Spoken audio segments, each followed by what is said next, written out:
Molti dei giudei che erano venuti da Maria, alla vista di ciò che Gesù aveva compiuto, credettero in lui. Ma alcuni di loro andarono dai farisei e riferirono loro quello che Gesù aveva fatto. Allora i capi dei sacerdoti e i farisei riunirono il Sinedrio e decisero di farlo morire. Ciò che Gesù ha compiuto nei confronti dell'amico Lazzaro è un segno che può portare alla fede, ma non costringe a credere. La fede come risposta dell'uomo è libera. Vedendo il segno compiuto da Gesù, molti dei giudei credettero, ma alcuni rifiutarono di interpretare quel fatto come un segno che Gesù ha ragione, che la sua pretesa di essere Dio è fondata. Denunciano il fatto alle autorità e il Sinedrio si riunisce in seduta solenne e prende una decisione. Alla fine del capitolo 11, l'Evangelista Giovanni mostra come aver dato la vita all'amico Lazzaro costa la vita a Gesù. Caifa, sommo sacerdote, dice, intervenendo di fronte ai sinedriti, voi non capite nulla. È una frase ironica.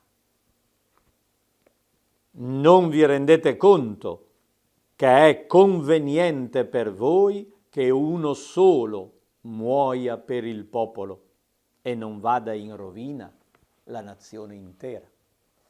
L'Evangelista annota che disse questo perché è ispirato, illuminato da Dio in quanto sommo sacerdote. Capì che era bene che Gesù morisse. Ma nello stesso tempo sta dicendo anche alle autorità giudaiche che non capiscono nulla. E il suo pensiero è distorto, sta progettando un male, sta decidendo di eliminare fisicamente Gesù come personaggio pericoloso e tuttavia in questo modo compie il progetto buono di Dio, dare la vita all'umanità. Da quel giorno dunque decisero di ucciderlo. Gesù non andava più in pubblico tra i giudei, ma da lì si ritirò nella regione vicina al deserto, in una città chiamata Efraim, dove rimase con i discepoli. Gesù ancora sta lontano, perché decide lui quando farsi prendere e vuole che la propria condanna coincida con la festa di Pasqua, perché si compia in pienezza il suo sacrificio come un evento pasquale di liberazione, di passaggio dalla morte alla vita. Il versetto 55 del capitolo 11 segna una cesura. Era vicina la Pasqua dei Giudei e molti dalla regione salirono a Gerusalemme prima della festa di Pasqua. È la terza volta che l'Evangelista fa riferimento alla festa di Pasqua. Siamo quindi al terzo anno di ministero di Gesù. E questa notazione inaugura l'ultima fase del racconto. Siamo al vertice.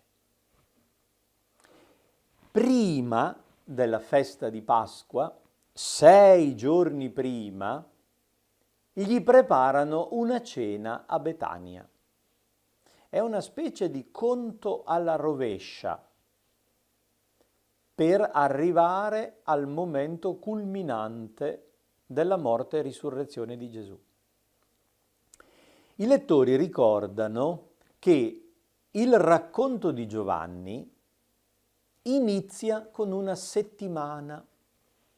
Alcuni giorni di seguito preparano il passaggio da Giovanni Battista a Gesù. E il sesto giorno c'è stato un banchetto a Cana di Galilea. Di lì tutto è partito.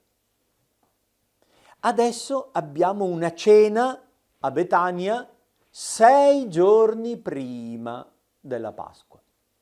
Inizia la settimana ultima, quella escatologica, quella decisiva e definitiva. E inizia con un banchetto particolarmente significativo. Lazzaro, il morto, è uno dei commensali. Marta serve e Maria compie un gesto di grande affetto.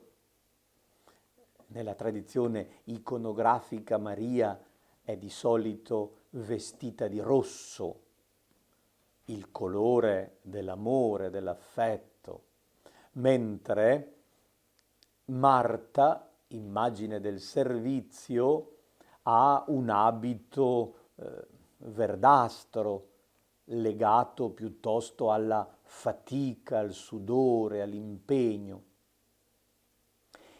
La scena familiare che abbiamo incontrato nel racconto della rianimazione di Lazzaro viene riproposta adesso a tavola e Maria, colei che è presa da un affetto particolare, compie un gesto profetico. Prese 300 grammi di profumo di puro nardo, assai prezioso. Ne cosparse i piedi di Gesù, poi li asciugò con i suoi capelli e tutta la casa si riempì dell'aroma di quel profumo. Togliete l'immagine della peccatrice che spesso si sovrappone a questa scena. Maria di Betania non viene presentata affatto come una peccatrice. È una persona legata da forte amicizia con Gesù e compie un gesto di estrema generosità, addirittura uno spreco. 300 grammi di profumo di nardo genuino costano molto cari e possono essere sprecati semplicemente per ungere Gesù. Ma il maestro interpreta quella unzione come una figura profetica. Il profumo che riempie la casa è l'immagine dell'amore generoso e gratuito. È una figura profetica di quello che Gesù sta per fare, perdere la vita. Noi possiamo parlare dello spreco di una boccettina di profumo, ma la vita di Gesù, umanamente parlando, è sprecata. Un uomo così giovane, così in gamba, che muore in quel modo. Quante cose avrebbe potuto fare ancora? Eppure quello è il vertice. È uno spreco esagerato di amore. È l'immagine di un Dio che ama al di là di ogni misura umana. E questa donna sapiente che partecipa al banchetto, che in qualche modo è figura eucaristica, anticipa con il suo gesto di affetto e di spreco. Giuda, presente, ha una mentalità economica e rimprovera perché avrebbe potuto ricavare 300 denari da quell'unguento e si potevano usare per aiutare i poveri. Gesù, che è sempre stato dalla parte dei poveri, non ha questa mentalità così mercantile. Giuda ricaverà solo 30 denari dal tradimento di Gesù e quell'unguento sarebbe costato 300 denari. Il discepolo autentico non è quello che fa il conto dei soldi, ma colui che è davvero legato da un affetto profondo a Gesù e sa dare se stesso, non semplicemente sa fare i conti per organizzare dei servizi, ma si lega personalmente a Gesù. E da questo deriva una capacità nuova di amore per gli altri. Il giorno seguente Gesù entra in Gerusalemme. Betania dista poco dalla città santa e Gesù entra nella capitale accolto trionfalmente dal popolo. Entrato in Gerusalemme, Gesù nel Tempio comincia a insegnare. E la seconda parte del capitolo 12 del Vangelo secondo Giovanni mostra una antologia di parole pronunciate da Gesù durante quell'ultimo momento di insegnamento nel Tempio. Alcuni stranieri provenienti dalla Grecia desiderano vedere Gesù e ne parlano a due apostoli che hanno nomi greci, Filippo e Andrea. Vogliamo vedere Gesù. Ma Gesù non li accontenta. Cambia discorso. Parla di sé come del chicco di grano che deve cadere per terra per portare molto frutto. Gesù si farà vedere dai greci dopo. Non è la curiosità di vedere l'uomo Gesù che può realizzare la salvezza dei greci. Non dimentichiamo che la Chiesa dove nasce il Vangelo è la Chiesa greca, è l'ambiente dei non ebrei di lingua greca.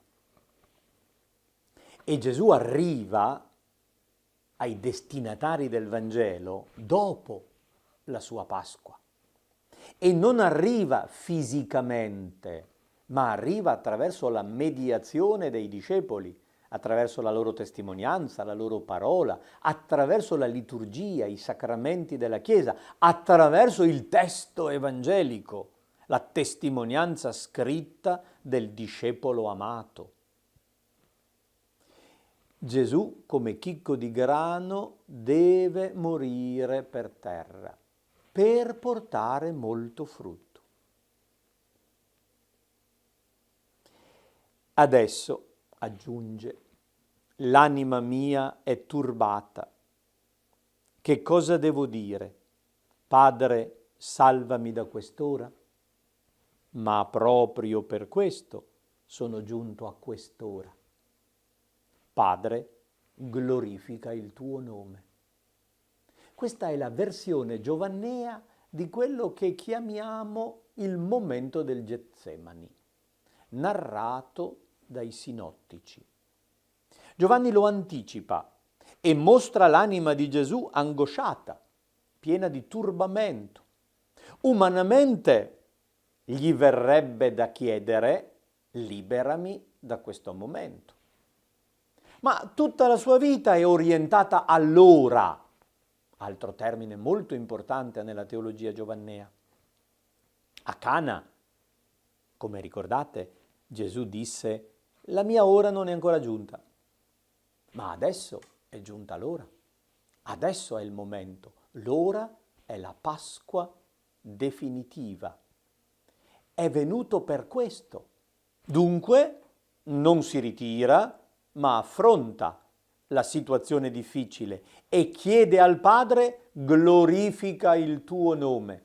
È un po' come la preghiera del Padre nostro: sia santificato il tuo nome, ovvero sia fatta la tua volontà. È il suo modo di parlare, è la disponibilità a compiere il progetto del Padre. Venne allora una voce dal cielo: l'ho glorificato e lo glorificherò ancora. Questa potremmo intenderla come la versione giovannea della trasfigurazione. I sinottici pongono in Galilea, sul monte, un episodio in cui dall'alto Dio dice: «Questi è il figlio mio nel quale mi sono compiaciuto, ascoltatelo». Giovanni racconta in modo estremamente sobrio un fatto in cui dal cielo viene la voce di Dio Padre che parla della gloria di Gesù. La gloria è il peso, è la presenza potente e operante di Dio. L'ho glorificato, cioè ho mostrato che davvero Lui è il mio rappresentante e lo glorificherò ancora. È nella risurrezione che si manifesta pienamente la gloria di Gesù e i discepoli possono riconoscere che Lui è l'unigenito dal Padre, pieno del dono della rivelazione. Ancora una parola importante Giovanni mette sulle labbra di Gesù in questo momento. Ora è il giudizio di questo mondo. Ora il principe di questo mondo sarà gettato fuori e io, quando sarò innalzato da terra, attirerò tutti a me. Sono parole che evocano il senso di ciò che sta per accadere. Ora, in questo momento si realizza il giudizio, la separazione, la condanna del principe di questo mondo, la figura diabolica, il nemico che viene buttato fuori, gettato giù. È il momento in cui perde il potere. E Gesù annuncia che ora sta per essere innalzato. È un verbo ambiguo, una espressione di quelle tipicamente giovannee con doppio senso. Innalzare vuol dire mettere sul trono, far fare carriera, ma vuol dire anche appendere al legno infame della croce, quindi uccidere. Quando sarò innalzato da terra, quando salirò al cielo, quando andrò in croce, attirerò tutti a me. Quale dei due sensi intende Gesù? Non dobbiamo scegliere. In questi casi Giovanni intende dire tutte e due le cose, la croce e la gloria. Quando Gesù viene innalzato sulla croce, avviene l'innalzamento glorioso, sale al trono, assume il potere divino e ha la forza di attirare tutti a sé. Quel dono d'amore che porta Gesù in croce è una energia che attira a sé l'umanità intera, togliendo il potere al principe di questo mondo, che divide e che crea odio. È solo l'amore generoso di Gesù che dona la vita a vincere il potere diabolico che separa e mette gli uomini uno contro l'altro e contro Dio. A questo punto l'Evangelista chiude il racconto, fa una specie di bilancio, notando che nonostante tutti i segni non credevano ancora in lui. E questo era già stato previsto dal profeta, era inevitabile. La fede è un atto libero e Gesù non costrinse le persone ad accettarlo. Si propose e lasciò la libertà di accoglierlo o di rifiutarlo. Col capitolo 13 inizia l'ultima parte del Vangelo, quella sezione che abitualmente viene chiamata il libro della gloria o il libro dell'ora. Ma non è proprio all'inizio del capitolo 13 che inizia questa sezione.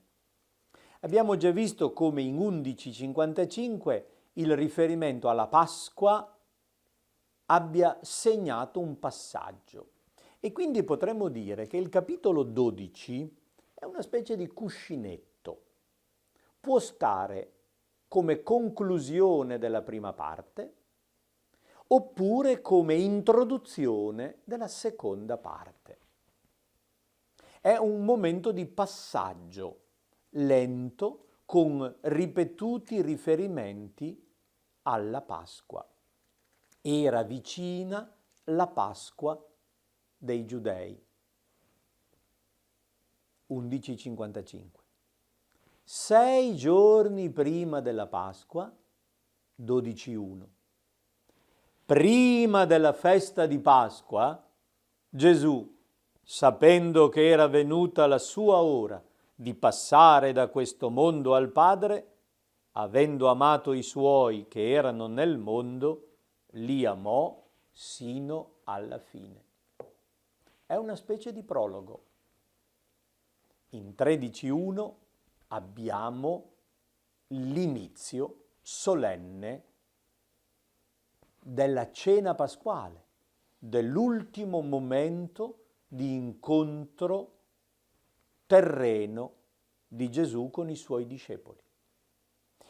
E l'Evangelista sottolinea la piena consapevolezza di Gesù. Sa che è venuta la sua ora. Quell'ora tanto attesa e desiderata adesso è venuta. Ed è l'ora di passare da questo mondo al Padre. È un linguaggio pasquale, richiama il passaggio ed evoca la morte di Gesù come un passaggio al Padre. Dal momento che tutto quello che era avvenuto prima era caratterizzato dall'amore, anche quello che sta avvenendo adesso è segnato dall'amore. E l'Evangelista adopera un'espressione importante per dire che li amò eis telos, usque ad consummationem. Non è semplicemente sino alla fine, cioè sino all'ultimo respiro, finché è vissuto li ha amati. Ma è proprio l'obiettivo, è la meta, il telos è l'obiettivo, il fine. Notiamo come in italiano cambia sfumatura di senso la fine rispetto a il fine. La stessa parola può essere maschile e femminile. E allora qui Giovanni intende dire che Gesù amò i suoi sino al fine. Cosa vuol dire? Fino a raggiungere il fine, cioè portando a compimento il progetto della redenzione umana. Questa espressione serve per fare inclusione di tutta la sezione. Se andiamo dalla parte opposta di questo libro della gloria, alla fine del capitolo 19, l'ultima parola che l'Evangelista Giovanni mette in bocca a Gesù sulla croce è tetelestai, è compiuto, consummatum est, c'è la stessa radice di telos. Tutto è finito, non nel senso che è terminato, ma nel senso che è realizzato. Tutto è portato al compimento, il progetto di Dio si è realizzato. Dunque, la grande sezione dei capitoli 13, 21, ultima parte del Vangelo, è incentrata sul compimento. Avendo amato i suoi che erano nel mondo, li amò fino a portare al compimento dell'amore tutta l'umanità. Gesù sa questo e perciò, sapendo che gli era stato dato tutto nelle mani, che veniva da Dio e a Dio tornava, si alzò da tavola e depose le vesti e con la lavanda dei piedi inizia la cena degli addii, del testamento spirituale.